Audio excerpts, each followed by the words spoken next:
এ আমার আম্মা বোনেরা, আজ বড় দুঃখের বিষয়, প্রতিটা বাড়ি বাড়ি বন্ধন লোন শুরু হয়ে গেছে। বন্ধন লোনটা কি জিনিস? হারাম জিনিস, সুদ জিনিস। মারে তোর ঠিকানা জাহান্নাম হয়ে যাচ্ছে। তোর বাচ্চা বাঁচাবো বলে বলতে চাইছি, বোন রে তোর ঠিকানা জাহান্নাম হয়ে যাচ্ছে।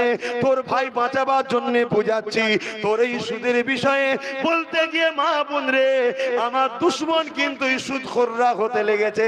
তারা আমার ক্ষতি করতে চাইছে, তারা আমাকে গ্রামে ঢুকা থেকে রোকতে চাইছে। কিন্তু আজ ঢুকে যখন পড়েছি, এ মা, এ আমার বোন, তোদেরকে জান্নাতে নিয়ে যাব বলে তাই বুঝাচ্ছি। কতটা অভাবী সংসার তোদের হয়েছে, মনে রেখে দাও।